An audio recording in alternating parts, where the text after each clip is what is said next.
Hi, welcome back to my YouTube channel. If you're new here, please don't forget to subscribe to my YouTube channel.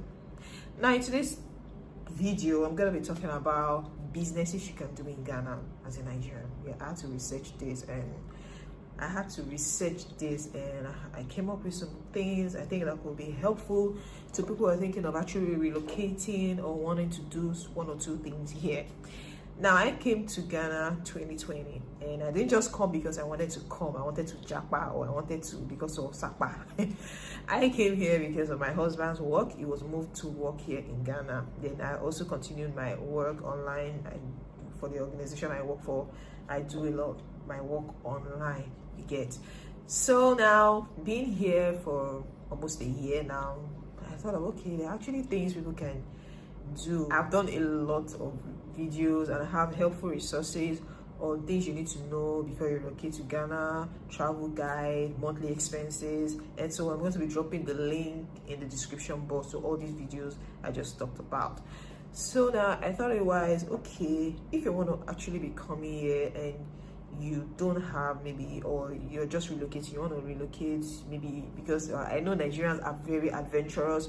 We like to see the world. We want to know what the world is like by maybe moving to somewhere else and having something else doing. Though I know there are other factors. Maybe you feel, Nigeria is not giving me the best. Let me go to somewhere else. So I just thought about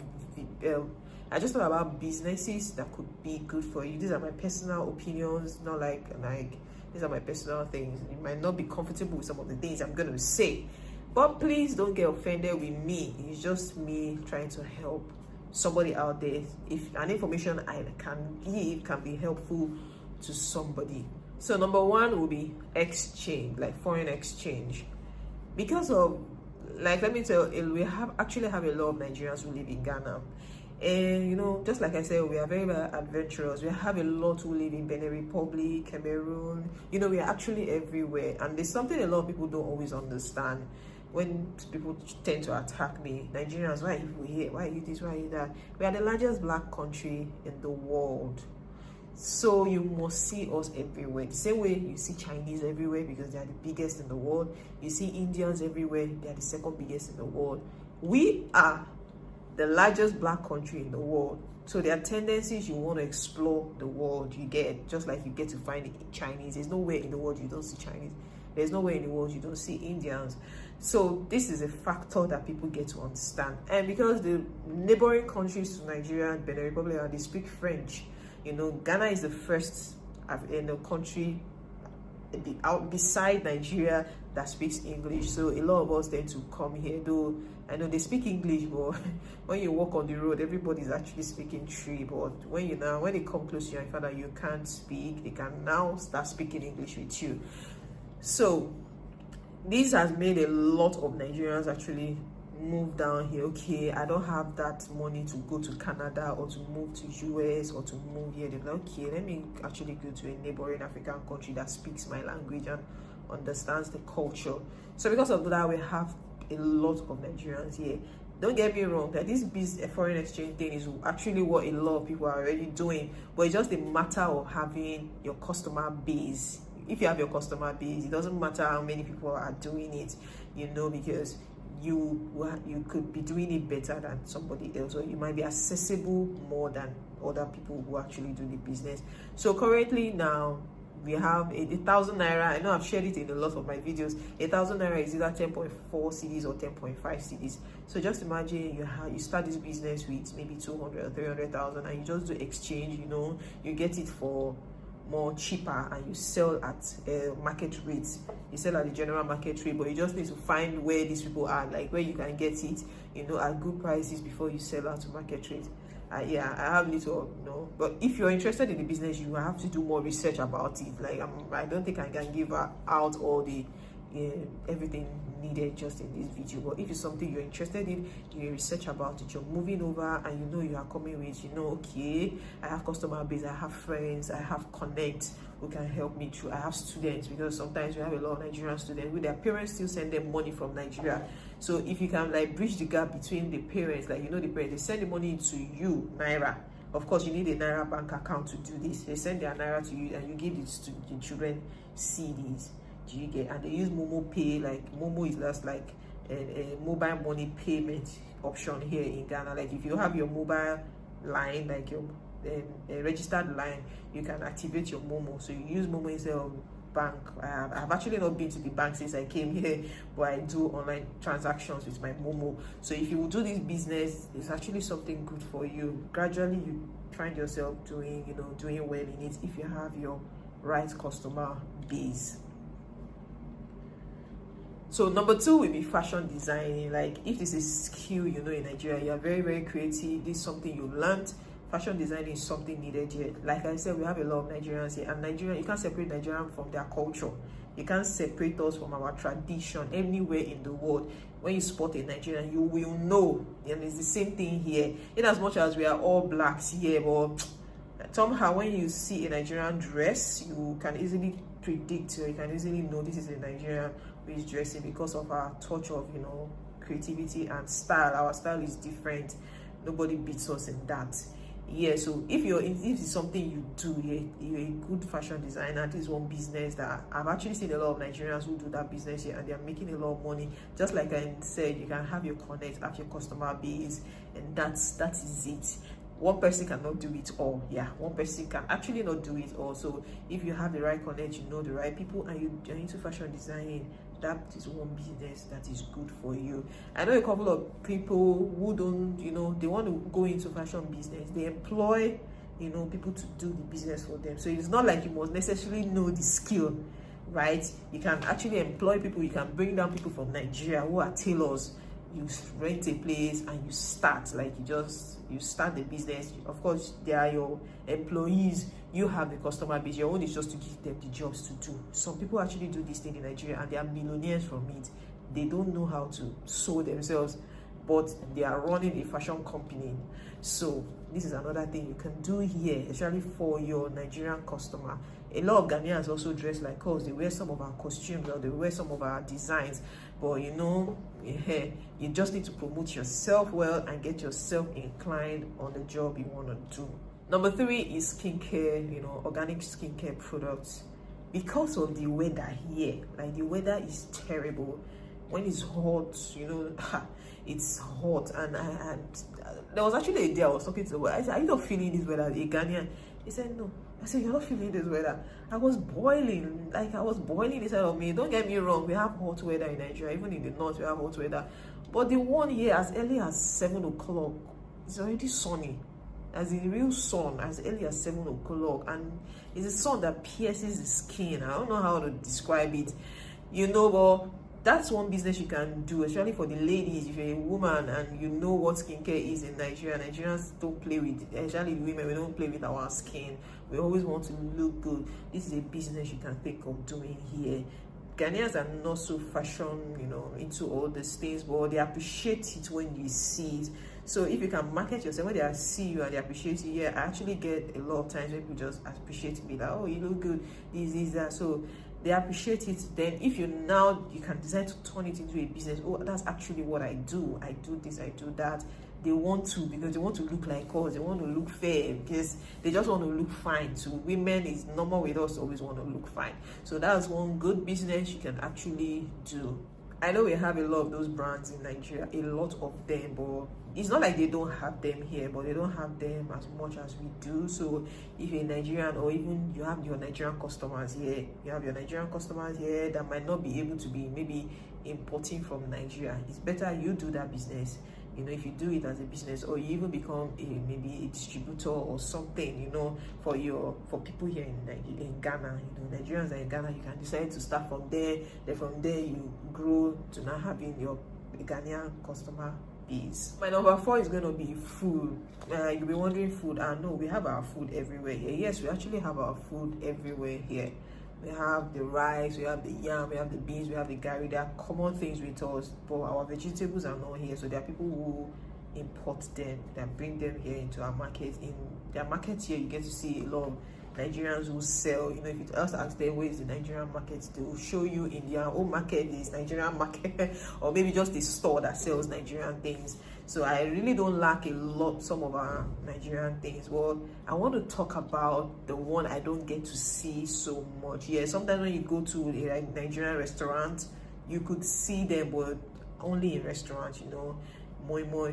I don't actually, because they don't eat it here. Ghanaians don't eat it here, but if we bring it, and it's just a thinking, just like I said, these are my personal opinions. If you bring it in here, in maybe an area where you have a lot of Nigerians, that's a business that's going to move. More business. Then the second, or the most important one to me, is roasted plantain and fish. If you're from Rivers State, or you stayed in Port Harcourt, or you stayed in Niger Delta, Bayelsa, Port Harcourt, Bayelsa, or Rivers State, Bayelsa, you understand what I'm talking about.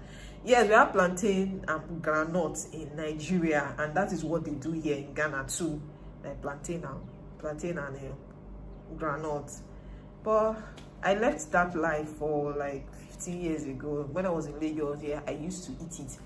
But when I moved to Port Harcourt, and I've been in Port Harcourt for a long time, I became so used to bole, like plantain and roasted fish, that when I now came here and came back to see the Lagos pattern, I was not too moved. Like this is a big business in Rivers State, if you know what I'm talking about, especially in Port Harcourt and in Bayelsa State. This is a very big business. So if you're coming in from that environment, or you're a caterer, like you do good food, this is something you can do and make your money well here. Like if you do plantain and fish, well, they are used to plantain and groundnut, then you decide to do it, you decide to now garnish it and make it. People love to eat, people love food a lot, and Ghanaians eat fish a lot too, but not with plantain or roasted plantain. So that's one business you can do for both the Ghanaian market and also the Nigerian market. So I don't know if you're jotting any of these things down, because it's helpful. Even in Lagos, even as Lagos is now, if you do this roasted plantain and fish business in Lagos, I know it's going to move. It's actually going to move, because they are used to plantain and groundnut, roasted plantain and groundnut, not roasted plantain and fish. As in everybody eats it in the Niger Delta area. So that's another business I think you can do. Or just like I said, you can employ somebody to do it. You might not necessarily need to do it. Probably you have other things you want to do, but these are just side businesses you can do and make your money from. You can just set it up, somebody manages it and does it, and you make your money. I know a lot of graduates are quick to say, how can I be a graduate and I'm doing this? But catering is what a lot of youths are doing today, baking, and they're making cool money from these things. Entrepreneurship has really opened a lot of people's eyes to see that they can actually make money without waiting for white collar jobs. So it's not a matter of why do you think I should be doing this? Just see it as, this is me being as a caterer, being a caterer. This is what I'm doing. Or like, just like you're a photographer, there are so many businesses now graduates do. So don't look down on these businesses and feel, why should I be doing this? This is just about side things that can add money to you. You can even still be working and be doing some of these things, So that's it. So another business is fabric. Yeah, I know I talked about fashion designing and fabric business. Ghanaians have a lot of nice fabrics, and because Nigerians, we love variety. We love to have, a feel of every tribe, a feel of every culture. You see Nigerian wearing Indian dresses, wearing all kinds of dresses. So this fabric thing about Nigeria, about Ghanaians, they have really lovely fabrics. So if you're going to be moving to Ghana and you're not too sure of something you could do, this is also a very good business you can actually do. You already have maybe people in Lagos who can help you, or wherever you stay in Nigeria. So it's just a matter of you getting them at good prices here and sending them to Lagos by road. Of course, the borders are still closed for now, so it's a little bit stressful, but when life was normal, this is something some persons do. They just ship the Ghanaian fabrics out, they move them to Lagos or wherever their people are, then you distribute. Of course, everything just matters on your customer base. If you have your clientele, or you have people you can sell to in the markets in Lagos, because not all of them go out there. You give them in all the markets in Lagos, and these things are gone. So this is another good way to make money. Ghanaians have really nice fabrics they use. Yes, so Ghanaians have really nice fabrics, and Nigerians love to use. We love everybody's thing. We just want to have them, we want to use them just to feel, feel everybody's culture. So number 6 will be real estate or travel agent. This is another good business you can do. In real estate, I mean, sometimes you could do maybe agent for Nigerians, and there are a couple of persons who do these things. You just help Nigerians to look for apartments. If you know Nigerians who actually want to move down here and you have their connect, you can help them with their flight bookings, help them with their hotel reservation, help them till they find an apartment they will stay. Of course, this is still something you can put out there. This is what I do. I do this thing. I stay here. This is what I do. Are you a Nigerian? You want to move down to Ghana and you're going to be needing help? Okay, contact me and I'm going to be helping you with that. So you can help people. That's more like being a travel agent and also a real estate person. You can help with all these things, even to admission. There are people who can already here. They can help you get information about admission and so many things, and you just pay them their commission or their charge after they do this job, right? So that's something you can also do if you're already here, or if you're planning to move here. You can actually do real estate, work with people who are already into the business, learn it so well, so that you can help with travel, visits, even when people want to visit, because Nigerians, they have a short time, they want to cool off, especially Lagosians, because Lagos, they hustle and bustle in Lagos, and most of the Nigerians just feel, okay, Ghana is just 45 1 hour, same way Abuja is. So let me just move to Ghana, since it's another country, let me just move. It's not like Nigerians we don't have good places. We actually do. Abuja is there. There are so many places you can cool off in Nigeria. But I think a lot of them just do, okay, this is another country and it's just beside us, right? It's just the same 45 minutes I used to get to Abuja or Port Harcourt. So let me use it to come to Ghana. So they do. So you can actually help in, maybe creating, okay, these are the best places to stay. You can do this, you can do that. Stay, this is an Airbnb, these are the charges, these are the this. This is another good business you can do. So my number 7 is gonna be dispatch, like dispatch rider. They have them here, but I don't get to see them a lot the way I see them in Lagos and Port Harcourt. In Port Harcourt, or let me start with Lagos. In Lagos, there are a lot of dispatch riders, and sometimes there are a lot of dispatch riders, and at some point, even in Port Harcourt, they were everywhere. They deliver even as little as shawarma from one place to the other. They do all these things. Like I said, it's not like they don't have them here. But my country, Nigeria, immediately somebody starts a business, everybody's doing that business. And the people here, I'm not trying to on this thing, but I don't get to see a lot of that here. So dispatch rider, to be a dispatch rider, or to own a bike and employ a dispatch rider to do this business for you. Of course, there are a lot of rich people now who have 10 bikes on the road and they employ boys to do it. That's I'm talking about in Nigeria. It's not like you yourself will be doing it, or you might actually be coming here to work, but you need other side businesses that can bring in money for you. So if you go into this thing, just get a bike and you get somebody do all the necessary documentations and everything, and you work out your commission and all these things, and you're good to go. It's actually needed here. I feel it's needed here because I don't get to see a lot of them. I don't know if it's because of where I stay, but I'm actually in Accra, but the way I see it in Lagos and the way I see it in Port Harcourt, they're actually not the same. So I feel, I know they are not as big as us or Nigeria, and the entrepreneurship going on in Nigeria, businesses going on in Nigeria, is not the same with Ghana. But as in Nigeria, of course, we always know how to think outside the box. We know how to be smart. We're doing a lot of things. So this is another good business I feel you can do here.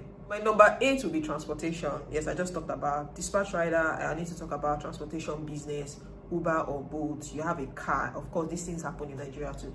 You have a car, you don't go out that much, or you have 2 cars. You are managing one. Then the other one, you can just decide to put it out there on the road, or I'm not that busy, right? I'm not that busy. So you use your car to do both yourself. It's same thing here. I know a couple of Nigerians who have cars that they use for transportation, Uber or Bolt. They just give it out for Uber, and they are paid daily for doing it.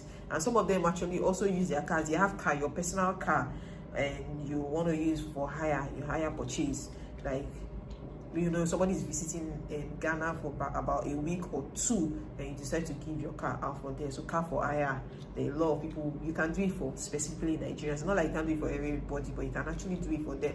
Okay, you know, I'm coming in, just like from the travel agent thing, you can link it up to being to hiring of cars. You know, the Nigerian is coming in, that maybe they want a private thing, they don't want to do Uber or Bolt, or they are coming as a family and they want to move around, they want to drive themselves around or something, I don't know. So you can actually help with this.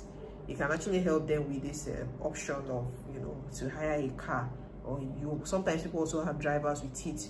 While you're doing your boats or you're doing the Uber option, you can also hire your vehicles out. Like you have 5 cars, you're doing well for yourself, or you are coming with good money, just decide to put cars on the road, and these things are making you money, or that these businesses are making you good money. My last but not the least is going to be teaching Nigerian languages. I'm sure a lot of people never expected this thing, but I just thought this thing out of the box. Like, I just thought about it, like, oh, because some of our children are, a lot of people are relocating, you're coming with your family, your children they didn't really, you know, learn your language in Nigeria. Or maybe this is not just about even Ghana, it could be Canada, it could be the UK. You moved your child when it was just maybe 3 or 4 years. He didn't really associate or know how to speak your language. Yes, this is one good business you can do, because Nigerians love to connect back home. Like I say, our culture, our tradition doesn't really leave us. Anywhere you go, we still dress traditionally, we do a lot of things, we speak the language. But sometimes some of us are married to, maybe you're not married to the same tribe, so the language thing is a problem or is an issue. So this is a good business you can do. Language, like if you know how, you're very, very fluent in Yoruba, you're fluent in Igbo, you can actually start this business as a side business. This can actually cover for side business, not just businesses you can do in Ghana, right? So let's say, for example, now you bring parents together who want their children to speak either Yoruba or Igbo, and you start WhatsApp classes for these children. You send them videos, you know, maybe weekly or daily. You know, you just teach them basic things on what to say in their language, how to make statements, how to spell, how to read ABC in that language. You know, all these things. This is a business that a lot of people, actually, I don't think a lot of people think about this thing, but it's something good. You can even decide to go a step further and create a YouTube channel for this, you know, where all you do is speak language. You know, you teach language. Language is actually important because it makes you reflect back to where you're coming from, because speaking just English is not enough. Speaking English is not enough. We need to speak our languages. Is important, because any language that is not spoken by this generation now, in years to come, is going to go into extinction, and that is not, you know, it's actually not that good. They say language is part of one's heritage. So this is one thing I think, in my own opinion, that it's actually good. English alone is not enough. In my children's school, they teach them how to speak tree or ga. My son now, like, he knows how to say a lot of things in ga, because he's been taught in, this is primary school, this is not even secondary school. In Nigeria, we start teaching from secondary school, but here they start teaching from primary school, because they understand the value of language, and almost all the children here are very, very, very, very fluent in that language. And I'm like, wow, like, if children have is very fluent in their language here, then it's something we should also do. You know, teach our children how to speak. But it's difficult when both parents are not the same tribe, so you're actually speaking English all through. But if both parents are the same tribe, it's easier, you know, because you are speaking Yoruba in the house, so the children are hearing. It's not the same when you're speaking, when you're not from the same tribe and you're speaking. Well, somebody can use that advantage now to actually teach through WhatsApp, or you decide to own a channel where you teach languages. It's really going to help. So I've done like everything, like businesses I think you can do. A couple of more businesses that I might not mention. These are just my own things I thought of. So if you know other businesses that people can do, please drop it in the comment section. If this video has been helpful, please don't forget to like this video. Please like this video and subscribe to my YouTube channel. Please subscribe to this channel, and also turn on your post notification, like the bell. Just turn it on so that you know when I post new videos. Thank you.